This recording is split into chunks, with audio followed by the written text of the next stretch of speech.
Abran su Biblia en el capítulo 1 del libro del Génesis. Génesis capítulo 1. Y estamos desarrollando una serie titulada La creación y Dios. Les recomiendo que compren las anteriores porque estamos analizando con microscopio, no con lupa. Con microscopio solamente los primeros 2 capítulos del libro del Génesis. Ya hemos grabado casi hasta el capítulo 40 del Génesis, versículo por versículo, pero nunca me había yo detenido para hacer un examen y un análisis tan exegético, tan detallado, tan minucioso, porque conforme vamos avanzando y desarrollando nuestro carácter cristiano y permitiéndole a Dios que refresque cada día y que nos dé más luz, como dice Salomón, el camino del justo es como la aurora, hasta que el día es perfecto. Es como la aurora, ¿verdad? Porque cada vez que va saliendo el sol se va haciendo más grande hasta que el sol se pone en toda su plenitud. Así es el camino del justo como la aurora. Si tú caminas con Dios es un banquete todos los días. Y mientras más cerca estés de Jesucristo, más entendimiento, comprensión, sabiduría e inteligencia vas a tener. Y es impresionante que tú puedas leer la Biblia, por ejemplo, el Evangelio de Juan hace 2 años, y lo lees cada 3 o 4 meses, y cada vez que tú lees algo que ya habías leído, descubres algo que nunca te habías fijado que estaba ahí. ¿Les ha pasado, verdad? Aunque no digan amén, yo sé que sí es. Pero así es con la Biblia. Yo he estudiado Génesis, ¿verdad? Muchísimas veces Apocalipsis, y estos últimos meses que Dios, el Espíritu Santo, me hizo concentrarme aquí, descubrí, ¿verdad?, que había cosas, piedras preciosas, oro, plata escondido detrás de todas las palabras hebreas, de la forma como se ha descubierto a través de la ciencia, la paleontología, la astronomía, la arqueología, cosas que la misma ciencia comprueba que la Biblia tenía razón. Pero lo más importante es que en estos 8 conferencias llevamos 2 versículos. Imagínense nada más si estamos analizándolo con el microscopio. 2 versículos llevamos, el 1 y el 2. Y hoy acabo con el 2. ¿Por qué? Porque se descubrió, ¿verdad?, últimamente, que cuando Dios dice, en el principio Dios creó los cielos y la tierra, no se refiere al principio del primer día de la creación del ser humano. Sabemos que la Biblia nos muestra que en 6 días Dios ordenó el planeta Tierra, pero antes de nosotros, ¿existía alguien? Claro, los ángeles. En el capítulo 38, del 4 en adelante del libro de Job, lo hemos visto ya en las conferencias pasadas, los ángeles estaban con Dios cuando Él estaba midiendo la tierra, dándole vuelta a la tierra, calculando su velocidad sobre su eje en 24 horas alrededor del sol. Los ángeles ya existían antes que nosotros. Y nosotros fuimos creados después que los ángeles. Y lo interesante de todo este estudio que estamos desarrollando es que la Biblia nos enseña que este planeta, antes que tú y yo lo ocupáramos, y antes que Dios creara al ser humano, este planeta había estado ocupado por los ángeles. Y la Biblia así lo enseña. ¿Dónde está? Léela. Y vamos a ver a través de todo esto, hemos ya compartido mucho, pero lo más importante es lo siguiente. Hay muchas personas, vuelvo a repetir, que enseñan, no es que en el principio la Biblia dice que ahí comenzó la creación, sin embargo nos damos cuenta que no pudo ser así. Principalmente por varias razones. La primera es la siguiente: si la Biblia dice realmente que en el principio se refiere al inicio de los 6 días de creación del ser humano, la pregunta es, ¿en qué día se crearon los ángeles? Porque en el 6º día, cuando Adán estaba y Eva creados, ya Satanás, Lucifer, era un ángel caído, esperando ya poblar la tierra, esperando a la primer pareja humana para robar el liderazgo masculino, Por eso atrajo primero a Eva, para separarla del liderazgo, tratar de influir en ella, a través de ellos arrastrar a la raza humana, pero vemos que ya había ángeles antes que nosotros creados. Y no pudieron haber sido creados en 24 horas.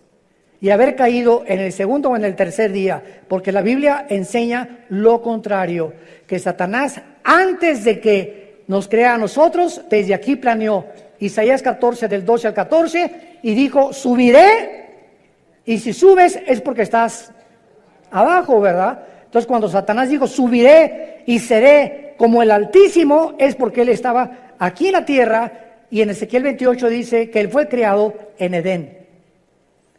En el mismo lugar geográfico donde Dios puso a Adán y Eva, existía un Edén, pero no como el de Adán y Eva.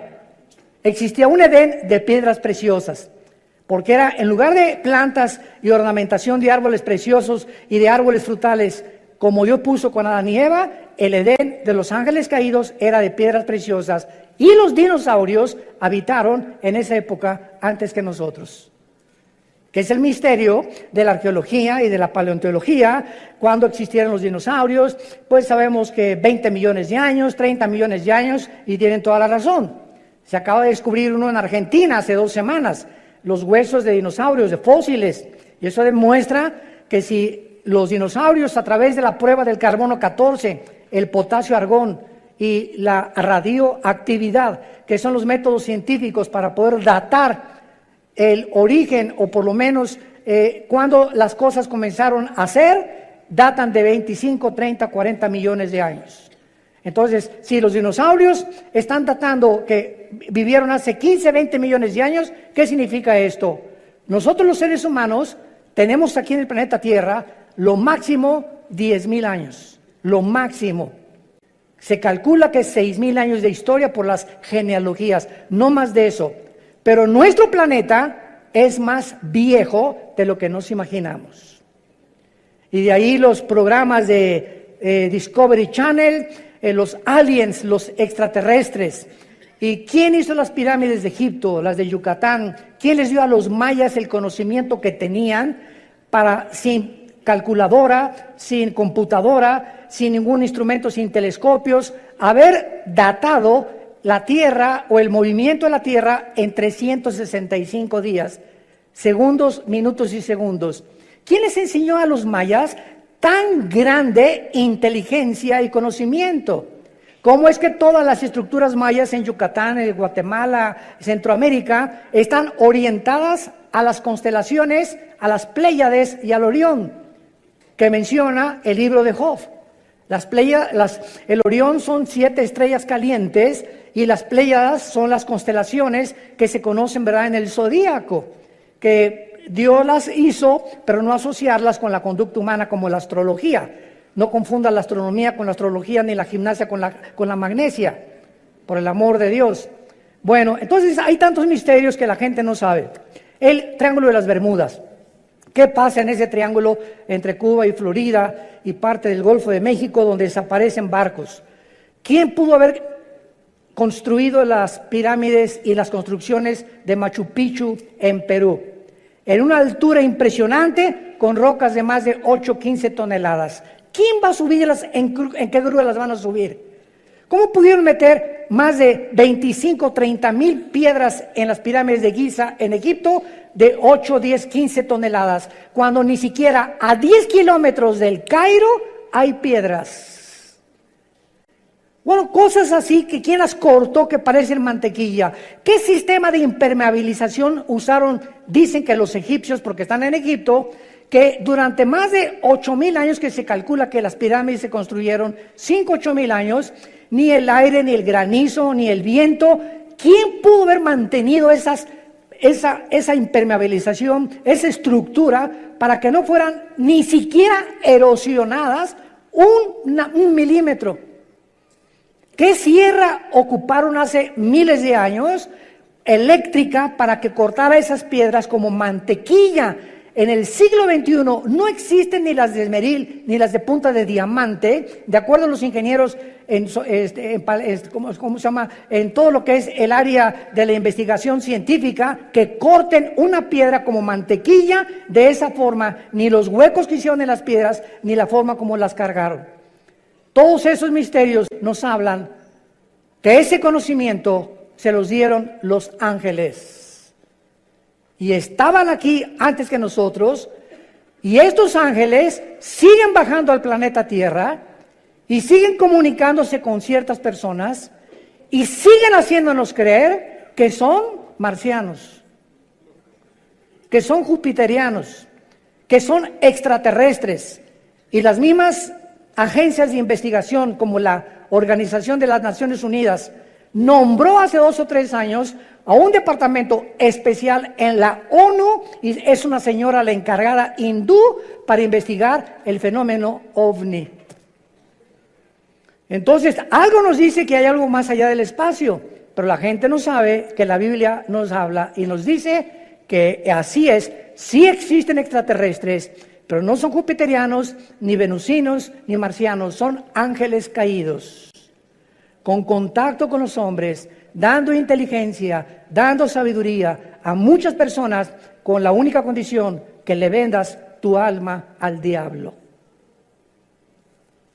Y así hay artistas que son bailarines impresionantes, cantantes que son impresionantes, grupos de rock pesado que son impresionantes y que se hacen millonarios, y nadie sabe que detrás de ellos hicieron pacto con Satanás. Y Satanás te hace millonario, y Satanás te hace famoso, y Satanás te hace que llegues a la presidencia de la república, y Satanás te da lo que tú le pidas, pero viene y te cobra la factura. De ahí las palabras de Jesús: ¿de qué le sirve al hombre ganar el mundo si pierde su alma? Muy bien, vamos pues a hacer un estudio muy breve de los ángeles para darnos cuenta que estos ángeles también en la Biblia se les llama estrellas, para que comiences a aprender más acerca de estas entidades espirituales. Ve apuntando los versículos. Jueces 5:20 dice así: desde los cielos pelearon las estrellas, desde sus órbitas pelearon contra Císara. Nos damos cuenta que las estrellas no puede ser un lenguaje literal ni figurativo, sino que se está refiriendo a los ángeles. Y vamos así lo comprobando y leyendo, por ejemplo, ahora en Daniel, capítulo 8, versículo 10, dice así, Daniel 8, 10. Y se engrandeció, está hablando del anticristo, hasta el ejército del cielo, y parte del ejército y de las estrellas echó por tierra. Y cuando leemos Apocalipsis 12:4, donde ya se corren las cortinas, se nos dice que el dragón o Satanás o Lucifer arrastró la tercera parte de las estrellas del cielo. ¿A quién se refiere? A los ángeles caídos. Entonces vemos en primer lugar que estas entidades espirituales, los ángeles, que existen todavía y que no son los demonios son completamente diferentes a los ángeles, habitaron antes que nosotros el universo, siguen teniendo control en muchas partes del universo y siguen en contacto con muchos seres humanos. Muy bien. Ahora vemos nosotros también muchas cosas que ya habían sido creadas antes que nosotros. Por ejemplo, el sur, el norte, el oriente y el occidente, que forman el cielo, ya existía en el principio, antes del primer día de la creación. Los átomos y las moléculas que forman la materia ya existían antes que nosotros. La tierra ya estaba colgada sobre nada. Antes que se descubriera y dijeran que estaba cargada, que Charles Sattler la cargaba, ¿se acuerdan? O pintaban la tierra sobre una tortuga, y tantas tonterías que hacían los libros de astronomía. La Biblia, en el libro de Job, ya había profetizado que la tierra colgaba sobre nada. El abismo y las aguas ya existían antes que nosotros, y las tinieblas ya cubrían la tierra. Todo esto fue creado en el principio. Ahora pongan atención, por favor.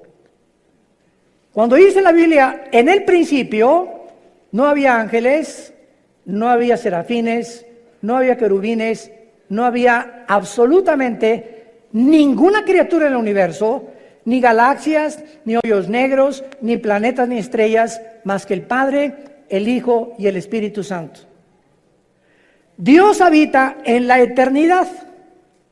Y cuando la Biblia dice en el principio, Dios formó e inventó el tiempo, porque el tiempo no existe en la eternidad. Cuando hablamos del tiempo, claro que nos imaginamos una línea que parte de aquí, decimos, por sécula seculorum, por los siglos de los siglos, o sea, que nunca va a tener fin. Esto no es la eternidad. Esa es la forma en la que nosotros nos imaginamos la eternidad. Algo que no tiene final. La eternidad no tiene tiempo. Velo apuntando. En la eternidad no hay la materia como la de nosotros. Y en la eternidad no hay pasado ni futuro, hay presente nada más.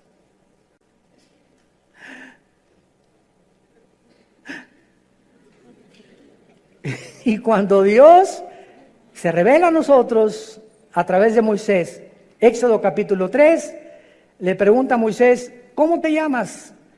Y entonces en el hebreo se usan 4 consonantes sin vocales que se tradujeron Yahweh o Jehová, que significa en el tetragramatón, yo soy el que soy. O sea, no soy el pasado ni el futuro, yo soy el que soy ahorita, en el presente. Entonces, esto no lo podemos nosotros imaginar hasta que venimos a la Biblia. Les dije que les iba a salir humo por las orejas. Miren ustedes, ¿cuándo fue escrito el Apocalipsis? Hace 2000 años por el apóstol Juan, ¿ok? Juan está hace 2000 años en la isla de Patmos, 93, 94 años de edad, se calcula que murió como a los 96, 97 el apóstol Juan. Ahí se le aparece Dios y Juan viaja en el tiempo 2000 años. Viaja hacia el futuro y ve algo que no ha sucedido y que está escrito en el Apocalipsis. Los juicios, las plagas, las trompetas, las copas, el anticristo, el falso profeta, la iglesia cómo iba a acabar, todo Juan lo ve y lo escribe aquí. Entonces Juan está escribiendo algo que ya sucedió, que no ha sucedido y que está por suceder. Les dije. O sea, Juan está escribiendo algo del futuro que ya sucedió, porque si lo vio, tenía que estar viendo algo que estaba sucediendo. Y al mismo tiempo, él estaba 2000 años antes. Y nosotros nos encontramos en medio, porque él ya dijo que ya pasó, no ha pasado en nuestro tiempo presente y está por suceder en el futuro para nosotros. Entonces nos encontramos nosotros en un universo cerrado de 4 dimensiones, abajo de la eternidad. Señor, dame sabiduría. La eternidad es la habitación donde vive Dios. Dice Isaías, Dios habita la eternidad y la santidad y con los quebrantados de espíritu. Dios deja esta dimensión que no es la de nosotros. Hasta que muramos vamos a entrar a la eternidad, aunque ya tenemos la garantía del Espíritu Santo cuando Él nos selló como hijos de la familia de Dios. Y Dios deja la eternidad y Dios crea el tiempo en el principio. Y en ese principio Dios crea el espacio, el tiempo y la materia. Y lo primero que Dios crea es a los ángeles. Y los ángeles están divididos en un rango especial. Veamos estas diferencias de la forma en la que Dios crea a los ángeles en 2 pasajes. El primero se encuentra en Efesios, capítulo 6, versículo 12, y el segundo en Colosenses 1:16. Escuchen lo que dice Pablo. No tenemos lucha contra carne ni contra sangre. Entendamos los cristianos. Tu lucha no es contra tu suegro, contra tu suegra, contra tu esposa, contra tu esposo, contra tus padres, muchacho que me escuchas, contra el gobierno, contra los temas comunistas o marxistas o socialistas o nazismo o fascismo. La lucha no es contra nada que nos rodea físico de ningún ser humano, sino contra criaturas, entidades espirituales que existieron antes que tú y antes que yo existiera, que son más reales que tú y que yo, y que la Biblia les llama principados, gobernadores, potestades y huestes espirituales de maldad, que influyen en los gobernantes, en tu suegra, en tus hijos, en tu novia, en tu novio, en tu esposo, en los deportistas, en los cantantes, en los políticos. Este mundo que nos rodea, que se podría llamar empírico, como dicen los ateos, yo no creo nada de lo que no veo, en lo que no oigo, en lo que no huelo, ni lo que puedo palpar a través de los 5 sentidos, qué reducidos y qué encarcelado estás si eres ateo. Porque hay otra dimensión que nos rodea que es mucho más real, que la Biblia nos saca a la luz y que nos muestra que si no estás tú consciente de este mundo que nos rodea, te van a volver loco tarde o temprano. Porque el campo de batalla del ser humano aquí se encuentra en la mente. Aquí está la guerra entre el bien y entre el mal. Y nosotros decidimos de qué partido nos vamos a poner. Del América o de las Chivas. Del Barcelona o del Real Madrid. Será melón, será sandía. Es la decisión de nosotros como agentes morales responsables. Dice Efesios 6:12, no tenemos lucha contra sangre y carne, ya vivamos en el Espíritu. Dejemos, y en lugar de pelear contra tus padres, contra tus hijos, contra el gobierno, oremos. Es a través de la oración que podemos ganar todo. Es a través de la oración que cambia a tu esposo, que cambia a tu esposa, que cambia a tus hijos, que cambia a tus papás, que podemos cambiar el gobierno, que podemos cambiar muchas cosas. Es nuestra arma espiritual, la oración. Porque nuestra lucha es contra principados, contra potestades, contra los gobernadores de las tinieblas de este siglo, contra huestes, o sea, ejércitos, millones. Estos son los demonios espirituales de maldad en las regiones celestes. Dice en Colosenses capítulo 1, versículo 16, porque en Él fueron creadas todas las cosas, o sea, en Jesucristo, las que hay en los cielos y las que hay en la tierra, visibles e invisibles. Escuchen, sean tronos, potestades, todo fue creado por medio de Él y para Él. Tronos nos habla de que estas criaturas espirituales invisibles, que la Biblia le llama ángeles caídos, se sientan para gobernar. Un trono es donde alguien se sienta para gobernar, y cualquiera que sea rey o gobernante tiene que tener súbditos, ¿verdad? Eso es lógico. Entonces hay gobernadores de las tinieblas que tienen gobernando sin que la gente lo sepa, están siendo gobernados, está siendo influido por espíritus inmundos, espíritus de maldad que quieren desviarte y abortar el plan de Dios para tu vida. Dominios son los que dominan o ejercen control sobre lugares geográficos de la tierra. Hay principado sobre México, otro sobre Canadá, otro sobre Estados Unidos, otro sobre El Salvador, sobre Nicaragua, Brasil. En cada país hay un principado satánico. Debajo del principado hay gobernadores. Y hay un gobernador en el estado de México, en el estado de Oaxaca, en el estado de Nuevo León. Y así como hay gobernados y está organizada una república, más o menos de la misma forma están organizados ellos también. Y este modelo de organización se encuentra en la Biblia, desde el libro de Deuteronomio. antes que el derecho romano existiera. Los principados son los que funcionan como los principales líderes y las potestades, los que tienen autoridad delegada, prestada, no es de ellos. Dios permite a muchas entidades espirituales que actúen de acuerdo al gobierno que quieran tener. ¿Me escucharon?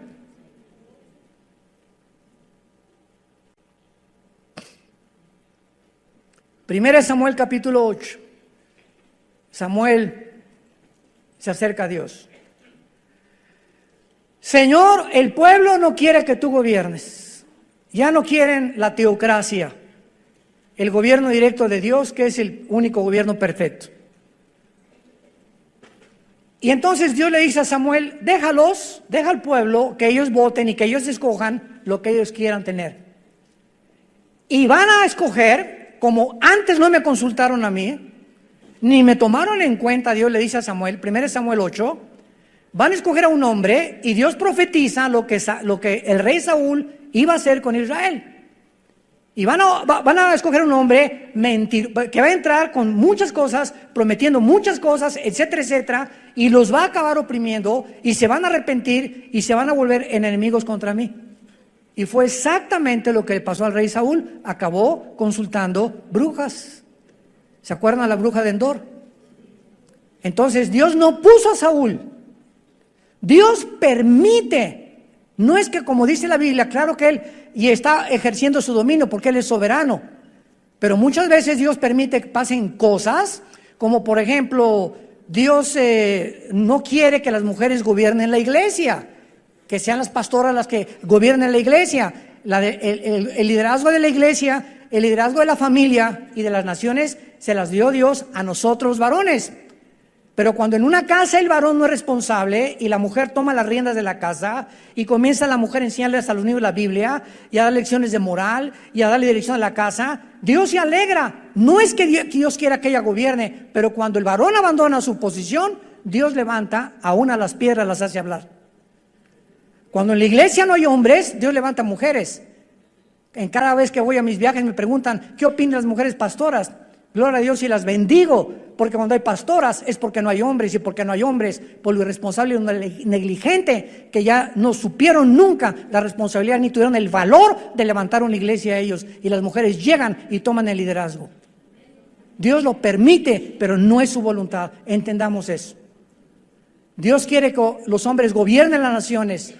Y desgraciadamente, qué increíble ahorita en el siglo XXI, la única mujer en las casi 200 naciones que tenemos en el globo terráqueo es cristiana. Angela Merkel, la primer ministro de Alemania, es mujer. Ninguna otra persona. Bueno, ahora gracias a Dios que ya Jair Bolsonaro, el presidente de Brasil, hay que orar por él, está en el hospital, le dio neumonía, levantó la Biblia antes de ser elegido ahora como gobernante después de las crisis de Brasil y le pidió a Dios que lo guiara. El presidente de Colombia también está orando, usando la Biblia también. Hay un contrapeso ya, gracias a Dios, por estos hombres que comienza Dios a levantar como políticos y gracias a ese pueblo que están orando por estos gobernantes. Oremos por México. Oremos por México. Muy bien.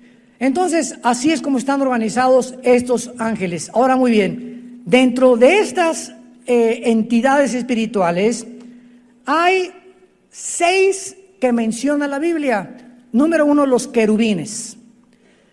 Los querubines no son ángeles. Vamos a demostrarlo ahorita. Son criaturas espirituales con muchas alas y siempre se relaciona en la Biblia con la santidad de Dios.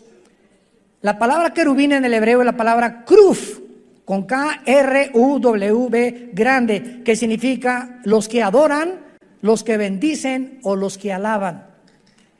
Y en Isaías 6 se describen arriba del trono de Dios diciendo santo, santo, santo a Dios. El arca que construyó Moisés por instrucciones de Dios, en el propiciatorio, le dijo Dios, de una sola pieza haz 2 querubines, con las alas tapando sus caras, viendo hacia donde se derrama la sangre. En otras palabras, estaban protegiendo la santidad de Dios. Cuando Adán y Eva fueron expulsados del huerto del Edén, Dios no mandó ángeles, mandó un querubín en la entrada del huerto del Edén. Génesis capítulo 3, con una espada y con encendida, y la espada significa la justicia. En otras palabras, ese querubín se puso en la puerta del huerto del Edén para decir: ningún ser humano regresa al huerto del Edén. Ningún ser humano regresa al paraíso de Dios hasta que la justicia de Dios se cumpla y la santidad que yo represento. Y como ninguno de nosotros podíamos hacernos justicia por nosotros mismos, Dios envió a su Hijo a que hiciera justicia en nuestro lugar. Y cuando Jesucristo es el justo que Dios recibe en la cruz, sin defecto y sin mancha y sin pecado, esa justicia de Él nos la imputa Romanos 5:1, justificados por la fe, declarados ante el tribunal cósmico de Dios que somos justos sin ser justos.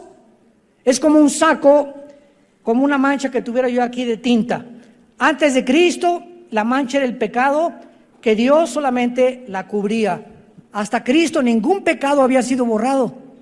Solamente la sangre de los animales figurativamente cubría el pecado. Y cuando viene Cristo, no nos viene a cubrir, sino que lava el pecado, como si nunca lo hubiéramos hecho, y entonces nos da un saco que no es de nosotros, que se llama en Filipenses 3, la justicia de Dios por la fe, y en Romanos capítulo 3. Esta justicia dice que tú y yo ante los ojos de Dios somos justos porque alguien cumplió esa justicia, y Dios nos declara, siendo pecadores, santos, siendo malos, buenos, y siendo injustos nos declara justos. ¿Y todo por qué? ¿Porque te fuiste a la villa de rodillas? ¿Porque hiciste un auditorio para los niños pobres? ¿Porque hiciste un asilo para ancianos?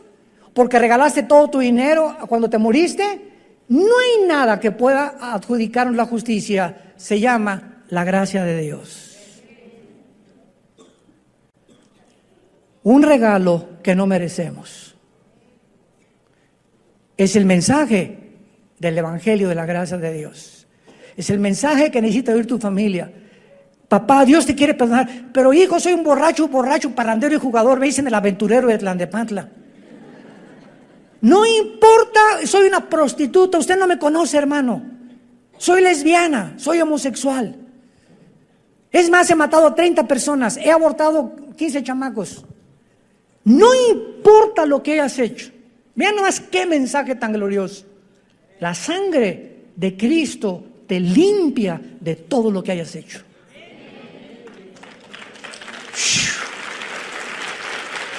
¡Wow! Mensaje de la gracia de Dios. En segundo lugar tenemos los serafines. Sarap es la palabra hebrea, sarap, con ph al final, que significa los que arden. Los serafines son otras criaturas espirituales que arden, o sea, de pasión. Se consumen con el fuego por la santidad y el amor de Dios. Es lo único que se nos da a conocer en la Biblia. Adoran sin cesar y aparecen una vez nada más en la Biblia, en Isaías 6. En tercer lugar tenemos a los arcángeles. En la Biblia se menciona a un arcángel. Arc es el prefijo que significa grande o el más grande. Ángel, enviado o mensajero. Arcángel, el principal de los ángeles significa, o el jefe de los ángeles. Y el nombre es Miguel. Miguel significa, el primero significa quién como Dios. Si tú te llamas Miguel, Miguelón, significa quién como Dios tu nombre. Y aparece en 3 pasajes nada más de la Biblia el nombre de Miguel, en Daniel 12:1, involucrando la defensa de los judíos. En Judas, versículo 9, disputando con Satanás el cuerpo de Moisés. Y en Apocalipsis 12, del 7 al 12, luchando contra Satanás y los ángeles, y él como jefe del ejército de Dios. Tenemos en cuarto lugar a otra criatura que se le da nombre en la Biblia, que es Gabriel. Gabriel. Y este ángel Gabriel significa el poderoso. Si te llamas Gabriel o te dicen Gaby, eres el poderoso, no tú, lo que significa el nombre. Y aparece 4 veces en la Biblia el nombre de Gabriel. Gabriel es el más importante.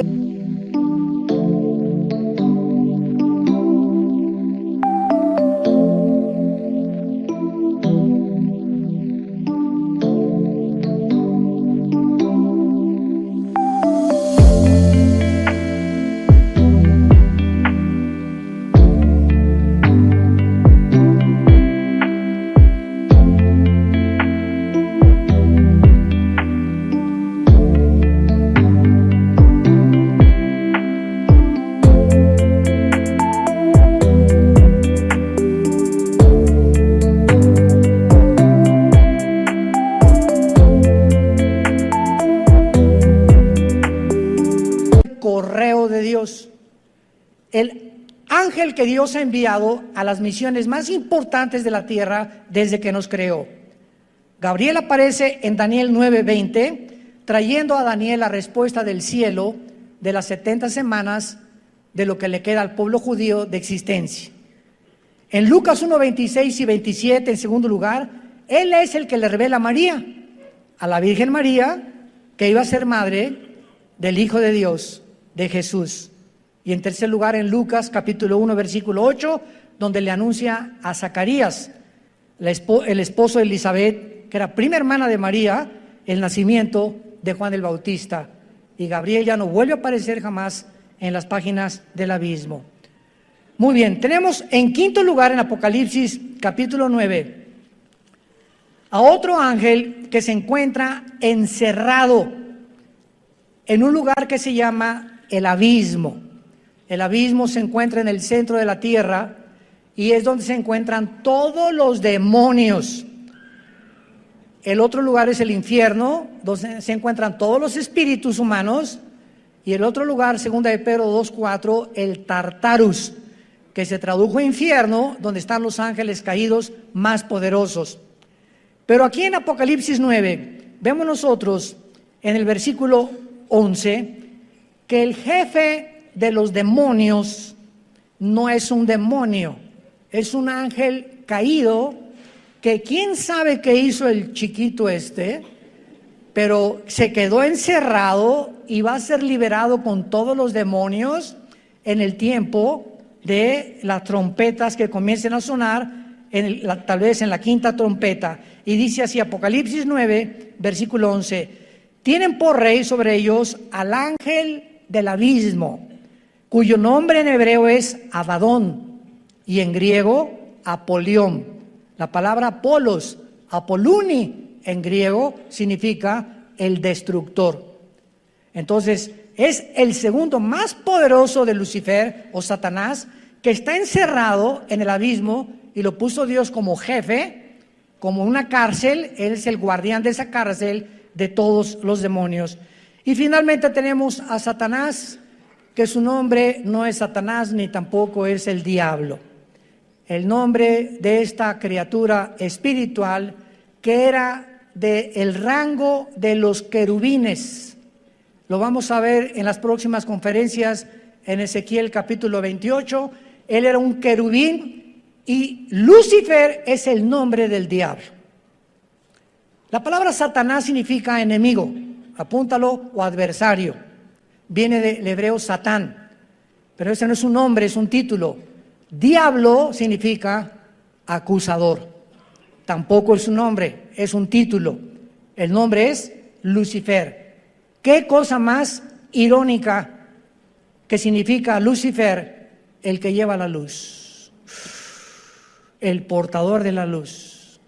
Y se le asociaba con Venus, con el planeta Venus.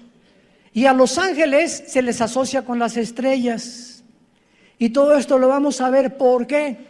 Y por qué los ángeles y Lucifer distorsionaron las Pléyades, las constelaciones de los cielos, Virgo, Géminis, Libra y todas esas que el hombre le puso a las constelaciones de acuerdo a las figuras que fueron sacando de las Pléyades y las comenzaron a asociar para que el ser humano creyera que si eres Géminis, no te cases con una Libra. Jesús, María y José y el burrito que los acompaña. ¿Cómo podemos llegar a ser tan tontos de creer eso? Y que si eres Escorpio, no te cases con esa persona, pues, y todavía vas al periódico y no he checado mis horóscopos. Y nos llamamos seres racionales, inteligentes, creyendo que tienen influencia en mis decisiones y que de acuerdo a mis horóscopos, mi destino está guiado por las estrellas. Pero eso sí, no creen en Jesús, prefieren creer en la astrología. ¡Qué increíble!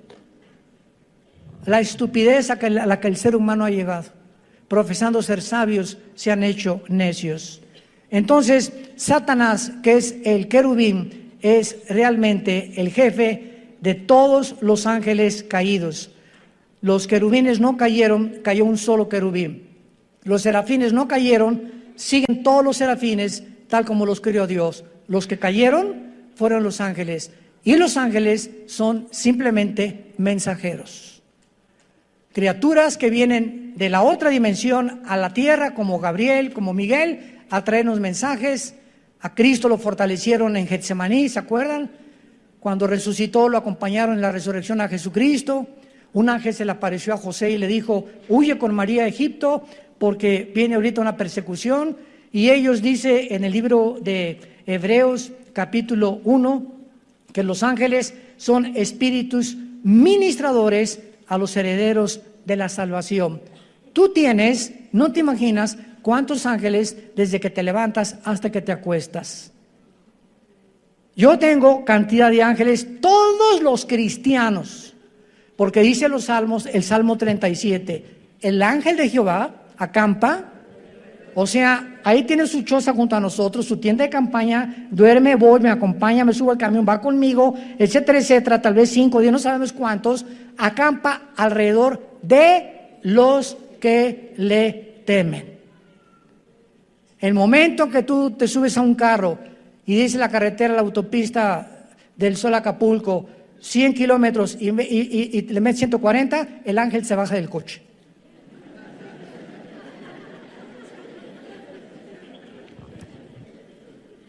Yo hace muchos años, antes de ser cristiano, corría motos, fue otra de mis pasiones. En 2 circuitos corrí motocicleta, tuve 2 accidentes de muerte. Bueno, tuve 4 en total, ser cristianos, de muerte, así de muerte, que sobreviví por el plan de Dios. Y cuando me convertí, ¿verdad? Me dijo un hermano: mira, si quieres, dije, ya no quiero motos deportivas, una Harley Davidson. Me dice, hace muchos años, me dice este hermano, que era un pastor, un consejero: si tú quieres usarla. Le dije, ¿puede un cristiano como una moto? Claro que sí. Una bicicleta, claro. Un patín del diablo, también aunque se llame diablo, se puede usar el patín también, porque no son del diablo, ¿verdad? Puede esquiar, claro que puede esquiar. Me puedo aventar de la quebrada, aviéntate si quieres. Puedo ir a Bell allá, a Denver a esquiar. Mira, puedes hacer lo que tú quieras, siempre que respete las leyes y lo que el gobierno ha impuesto. Entonces, respeta los altos, respeta la velocidad y Dios se hace responsable de cuidarte. Y se los digo y doy testimonio, mi esposa es testigo, mis hijos también. Desde que me convertí, jamás volví a tener un solo accidente, ni en moto ni en coche tampoco. Porque tenemos que tener el temor de Dios. Y entonces Dios nos cuida y sus ángeles nos van a abrir el camino y van a evitar muchos accidentes en nuestra vida, que de otra manera tenemos por querer violar las leyes de Dios. Y finalmente, existen ángeles, ¿verdad?, al servicio de Dios y al servicio de Satanás. Los decaídos que estamos hablando y los que Dios envía a los cristianos y a las iglesias. Todas estas criaturas, los ángeles, fueron creados libre moralmente, inteligentes, son espíritus del más alto rango, poderosos en fuerza, en sabiduría, en inteligencia. Pero qué increíble que dice en 1 de Pedro y en 2 de Pedro que estos ángeles que nos sobrepasan en inteligencia, en poder y en fuerza, están todos los días aprendiendo de nosotros. O sea, cuando yo abro la Biblia en la mañana o tú en tu casa, ahí están de fisgones. ¿Qué estará leyendo, hermano, ahorita? A ver, mira lo que descubrió. ¿Tú ya lo habías visto, compadre? No lo he visto tampoco. A ver qué cosa va a escribir en la máquina, a ver esas cosas. Y está, porque este conocimiento Dios no se los dio a ellos, porque ellos no tienen al Espíritu Santo. Y es el Espíritu Santo el maestro. Primera de Corintios capítulo 2 del 10 en adelante.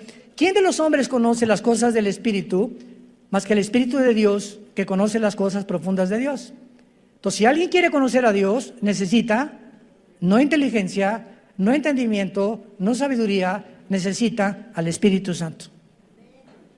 Y Él es, si lo tienes, es la unción, y ya no necesitas otra unción, el que nos guía a toda la verdad.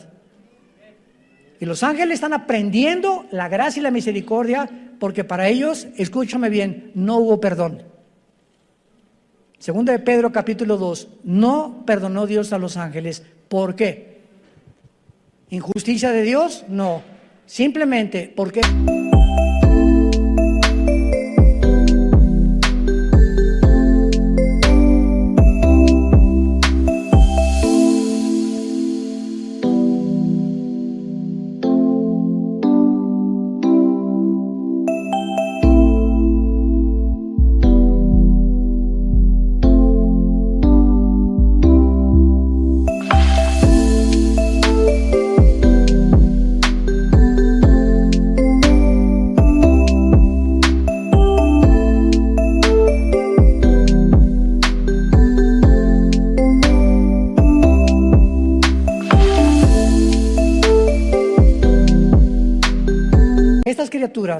se les dio más que a nosotros, estaban y vivían enfrente de Dios. Tú y yo vivimos por fe.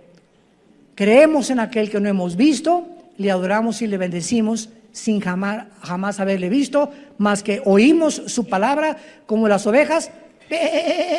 Cuando el pastor agarra el cayado y golpea las piedras, ¿sabían que las ovejas son semiciegas? Una oveja ve de aquí a 3 metros. Pero si aquí está la oveja y aquí está el pastor, la oveja no lo ve. Y son tan brutas y tan indefensas y tan inútiles, por eso nos compararon con ellas. Dios no se equivocó en compararnos con ellas. Que no ven al pastor, pero el pastor no hay un pastor que no traiga un cayado. Y cuando el pastor comienza a golpear, no lo ven, pero siguen sin verlo. Y dice la Biblia en Juan 10, nosotros tampoco lo vemos, pero lo seguimos cuando lo oímos. Aquí en su palabra. Sean hombres de la palabra y hombres del Señor.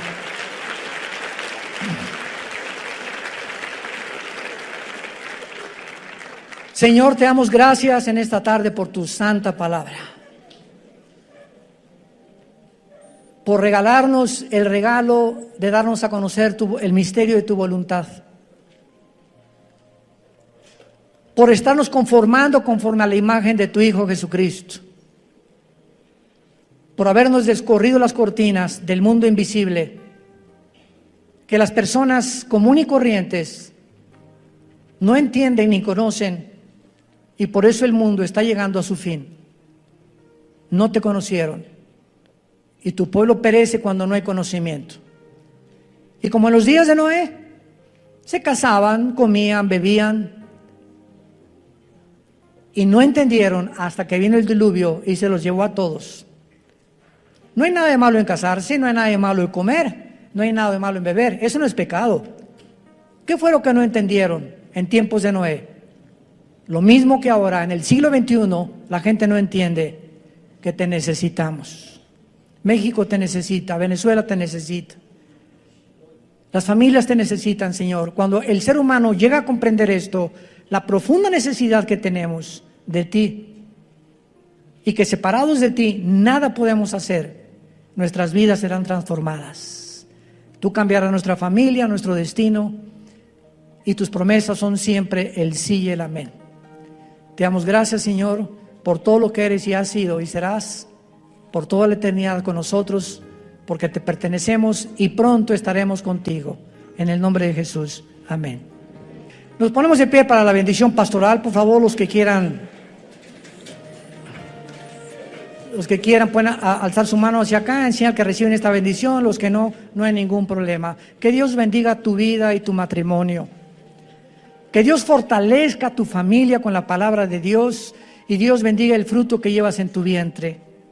Que esta criatura crezca y nazca en un hogar cristiano, alimentado y guiado por los principios de ética, morales y espirituales de la santa palabra de Dios. Que Dios bendiga a tus padres. Honra a tus padres y a tu madre para que te vaya bien en la vida. Es el primer mandamiento con promesa. Bendice, Señor, el trabajo de cada uno de tus hijos. Que la energía del Espíritu Santo te sostenga y te dé salud hasta el final de tu vida, para que tengas esa fuerza para trabajar para tu familia de una forma honesta delante de Dios. Que Dios bendiga a tus hijos, que Dios bendiga tu entrada y tu salida. Y te pedimos, Padre, en el nombre de Jesús, por México. Señor, te pedimos por el presidente Andrés Manuel López Obrador, que tú le des sabiduría, Señor. Por la secretaria de Gobernación, por todos los que forman su gabinete, estamos intercediendo hasta el trono de tu cielo, Señor, por ellos, que tú les bendigas y que les muestres, Señor, el camino que nuestra nación debe de tomar.